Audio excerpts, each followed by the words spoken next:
ओम शांति। आइए सुनते हैं 15 अप्रैल 2025 की मीठे मीठे शिव बाबा की मीठी मीठी ज्ञान मुरली। और किसके लिए है? मीठे मीठे बच्चों के लिए है। भगवान परमपिता परमात्मा शिव बाबा स्वयं कहते हैं अपने बच्चों से और भक्तों से। क्या कहते हैं? कहते हैं, तुम बच्चे बेहद के बैरागी हो। कौन हो? तुम बच्चे बेहद के बैरागी हो। इसलिए तुम्हें क्या करना है? तुम भगवान के बच्चे हो। तुम्हारे पास बेहद का वैराग्य है। बेहद का वैराग्य मानो सब कर्म करते हुए फिर भी तुम बैरागी हो। तो बहुत सो साधु सन्यासी तो कर्म छोड़ देते हैं, घर छोड़ देते हैं और बैराग धारण कर लेते हैं। लेकिन तुम बच्चे कैसे हो? तुम बच्चे और भक्त उनमें से नहीं हो। तुम एक न्यारे और प्यारे बच्चे हो। तो तुम बेहद के बाप यानी भगवान के बैरागी बच्चे हो। तुम्हें इस पुरानी दुनिया में रहते हुए क्या करना है? इन आँखों से जो कुछ तुम देखते हो उसे कुछ नहीं देखना है। यही मुख्य पुरुषार्थ तुम्हारा है। जो आँखों से देखते हो वो सब स्वाहा हो जाना है। इसलिए भगवान ने कहा, बच्चों तुम्हें जो देखते हो ये सब झूठा संसार, झूठी दुनिया, झूठी माया, झूठी काया, झूठा सब कुछ है। तो भगवान परमपिता परमात्मा शिव बाबा ने क्या कहा छोटे बच्चों को भी शिव बाबा की याद दिलानी है। छोटे छोटे जो बच्चे हैं घर में, छोटे बच्चे हैं, उनको भी कहो शिव बाबा याद है। बाबा को याद करो बच्चों, बाबा तुम्हें देख रहा है। इस तरीके से अपने घर में छोटे छोटे बच्चों को भी याद दिलानी है, जिसमें सारे घर में जितने भी हैं, बच्चे हैं, बूढ़े हैं, भाई बहन हैं, सबको याद शिव बाबा की रहे। कोई भी उल्टे सुल्टे खान पान की आदत बच्चों तुम लोगों को और भक्त लोगों को नहीं डालनी है। देखो भगवान बच्चों को भी बताते हैं राय और भक्तों को भी बताते हैं। क्यों बताते हैं? क्योंकि भक्ति जो भक्त करते हैं उन भक्तों की भी मुरादें पूरी करते हैं। कौन? शिव बाबा, हमारा परम पिता सबकी इच्छाएं पूरी करता है। और बच्चे तो मीठे हैं ही हैं। फिर शिव बाबा ने कहा, बच्चों संग की भी बड़ी संभाल तुम्हें रखनी है। संग का दोष बिल्कुल नहीं लगना है। ऐसा देहधारियों से दिल नहीं लगानी है। कैसे देहधारियों से दिल नहीं लगानी है? कि जो अब तुम्हें आत्म अभिमानी अवस्था बनाने की क्या करनी है? बहुत बहुत प्रैक्टिस करनी है। आत्म अभिमानी माना अहंकार को खत्म करना है, निरहंकारी अवस्था बनानी है कि मैं आत्मा हूँ, मैं निराकारी हूँ, आत्मा निर्विकारी हूँ और निरहंकारी हूँ। ऐसी तुम्हें प्रैक्टिस करनी है। फिर बाबा ने देखो क्या कहा, बच्चों तुम्हारा अविनाशी आत्मा में प्यार होना चाहिए। अविनाशी आत्मा में प्यार होना चाहिए। अब भगवान में तुम्हें प्यार होना चाहिए, क्योंकि वो परम पिता है परमात्मा और तुम सब बच्चे आत्मा हो। आत्मा से परमात्मा को प्यार करो, बोल के नहीं प्यार करना। विनाशी देह में प्यार होने से ही क्या होता है? लड़ते झगड़ते हैं। कोई लड़ रहा है जमीन के लिए, कोई लड़ रहा है धन के लिए, कोई लड़ रहा है बंटवारा के लिए, कोई लड़ रहा है बातों के लिए। कोई किसी को ज़्यादा चाहता, कोई किसी को कम चाहता है। ये सब स्वाहा हो जाना है। इसमें लड़ना झगड़ना व्यर्थ की बात है। भगवान शिव बाबा ने कहा, 8 घंटा तो भले तुम धंधा आदि करते हो, नींद भी करो, लेकिन मुझे भी याद करो। बाकी जितना समय तुम्हारा निकाल सको, अंतर्मुक्ता हो, आत्माभिमानी बनकर अवस्था को जमाओ। बातें कर रहे हो, बैठे हो सबके बीच में, फिर भी तुम्हारा मन कैसा होना चाहिए? अंतर्मुक्ता। जो बच्चे योग में रहते हैं, रूहानी सर्विस पर क्या करते हैं? वो तत्पर रहते हैं। वो रूहानी सर्विस कर्म करते हुए करते हैं। वही सतयुग की राजधानी बच्चे स्थापन करने में बाप के मददगार भी बनते हैं। कौन से बाप के मददगार बनते हैं? परमपिता परमात्मा शिव बाबा निराकार भगवान के मददगार बनते हैं। अब भगवान ने कहा कि क्या मैं कोई कपड़े नहीं लूँगा तुमसे, मैं खाने के लिए नहीं लूँगा, मैं कुछ धन आदि नहीं लूँगा, लेकिन मेरी याद करो। जब मेरी याद करोगे तो तुम्हारी वैल्यू भी होगी, तुम्हें सफलता भी मिलेगी, तुम्हारे कर्म विकर्म भी सुधरेंगे, तुम्हारी जो कुछ भी है जायदाद वो अनगिनत होगी, हर कर्म में सफलता भी पाओगे और तुम्हें आनंद से भरपूर हो जाओगे, सुख शांति से सारा घर भरपूर हो जाएगा।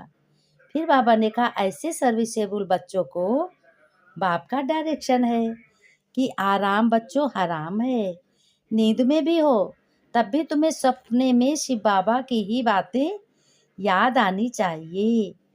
फिर भगवान परमपिता शिव बाबा ने क्या कहा कि जो बच्चे मेहनत कर औरों को आप समान बनाते हैं, वो बच्चे, उनमें बहुत ताकत होती है उन बच्चों में, और अंदर खुशी के ढोल भी बजते हैं।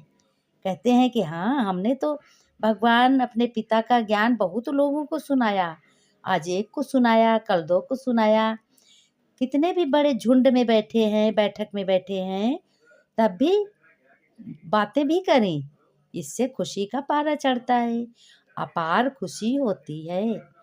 भगवान शिव बाबा ने कहा मीठे बच्चे, बाप तुम रूहों से रूह रिहान करते हैं। रूह रिहान माने बातें करते हैं। क्या बातें करते हैं? कि तुम बच्चे आए हो बाप के पास, क्या करते हैं? बाप के पास। वो भी कौन से बाप के पास? सत्य बाप के पास, परम पिता बाप के पास, परमेश्वर के पास, ईश्वर के पास, भगवान के पास आए हो। बाप के पास 21 जन्मों के लिए अपनी क्या करने आए हो? लाइफ इंश्योर करनी, अपनी लाइफ को बहुत अच्छी बनाने आए हो। तुम्हारी लाइफ बच्चों, भगवान ने कहा बच्चों तुम्हारी लाइफ कैसी होनी चाहिए? तुम्हारी लाइफ ऐसे ही इंश्योर होती है जो तुम अमर बन जाते हो। क्या बन जाते हो? अमर।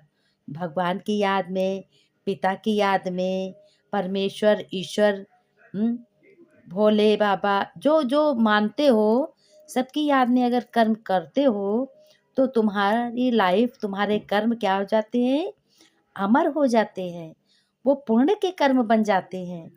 प्रश्न में बाबा ने कहा मनुष्य भी अपनी लाइफ इंश्योर कराते हैं और तुम बच्चे भी, दोनों में क्या अंतर है? मनुष्यों में और तुम बच्चों में क्या अंतर है? भगवान ने कहा उत्तर ने ध्यान से सुनो। जब बच्चों मनुष्य अपनी लाइफ इंश्योर कराते कि मर जाएं तो परिवार वालों को पैसा मिले, कोई दुर्घटना हो गई, कुछ भी हो गया तो परिवार वालों को पैसा मिलता है। तुम बच्चे इंश्योर करते हो किसके लिए?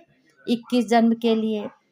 तुम जीते जी मरे हुए हो, तुम मर के नहीं देखते हो, तुम जिंदा ही सब कुछ देखते हो, जिंदा ही सब कुछ भगवान के बन करके, प्रिय बन करके सब कुछ तुम अपना बना लेते हो, सब कुछ 21 जन्मों के लिए हासिल कर लेते हो। बताओ, अब अमर बन जाओगे। सतयुग में कोई इंश्योर कंपनियां होती नहीं, सतयुग में किसी चीज़ की दिक्कत नहीं होती। अभी तुम अपनी लाइफ इंश्योर कर देते हो, फिर कभी मरेंगे नहीं, ये खुशी रहनी चाहिए। संगम युग पे भी हम अमर हैं और सतयुग में भी अमर हैं। रूहानी बाप बैठ अपने बच्चों को क्या समझाते हैं कि तुम बच्चे 21 जन्म तो क्या 40-50 जन्मों के लिए इंश्योर कर रहे हो। वो लोग इंश्योर करते हैं और तुम परमात्मा प्यारे बच्चे हो, तुम्हें बहुत ही युक्ति से चलना है, अपने घर बार को सबको संभालना है, जीते जी देखना है कि हमसे लोग कितना प्यार करते हैं, हमारी बात कितनी मानते हैं, क्या हमारे घर में बेटे बहू सब हमारे सामने सब कुछ संभाल रहे हैं और हम देख रहे हैं। कितनी सुंदर बात है। भगवान ने कहा, ऐसे समझो कि हम जीते जी मर गए हैं और हम जिंदा हैं, देख रहे हैं। यानी शरीर नहीं, हम आत्मा बनकर देख रहे हैं। हमारे लिए वो घर सतयुग है। भगवान ने कहा, ये यथार्थ रीत कोई मुश्किल समझते हैं, लेकिन हम आत्माओं का बाप कितना मीठा है। आत्मा ही मीठी है ना, तो शरीर क्या, शरीर तो खत्म हो ही जाता है। शरीर फिर उनकी आत्मा को बुलाते हैं।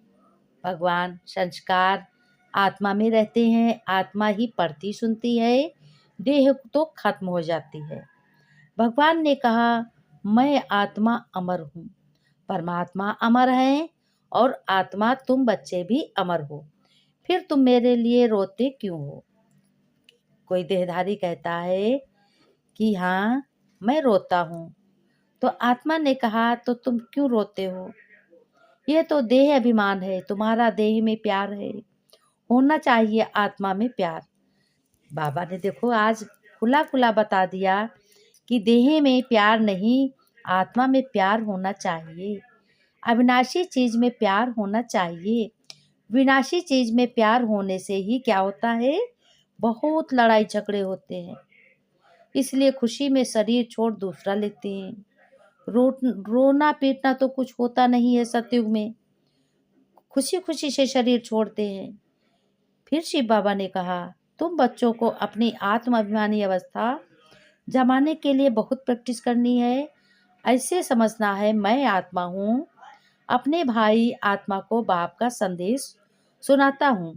किसी को भी सुनाओ तो ऐसे महसूस करो, हमारा भाई इन ऑर्गन्स द्वारा सुनता है, कानों द्वारा सुनता है, आंखों द्वारा देखता है, हाथों द्वारा नमस्कार करते हैं। बाप को याद करते रहो, विकर्म भी विनाश होते रहेंगे। खुद को भी आत्मा समझो, उनको भी आत्मा समझो, तब पक्की आदत हो जाएगी। ये है गुप्त मेहनत, अंतर्मुख हो, इस अवस्था को पक्का करना है। भगवान कहते हैं तुमको बहुत खुशी होती है, क्योंकि तुम बहुत बड़ा खजाना पा रहे हो। क्योंकि पतित पावन बाप कहते हैं मुझे याद करो। भगवान कहते हैं मुझे याद करो। अब भला कोई शरीरधारी मनुष्य कह सकता है मुझे याद करो? नहीं कह सकता। कहते हैं कि पतित पावन भगवान परम पिता शिव बाबा ही कह सकते हैं कि मुझे याद करो। भगवान ने कहा, मीठे मीठे सिक्के लगे बच्चों प्रति माता पिता बाप दादा का याद प्यार और गुड मॉर्निंग। रूहानी बच्चों की रूहानी बाप दादा को याद प्यार, नमस्ते नमस्ते, शुक्रिया बाबा शुक्रिया। धारणा में बाबा ने कहा, अभ्यास करना है कि मैं आत्मा हूँ, मैं अपने भाई आत्मा को बाप का संदेश सुनाता हूँ।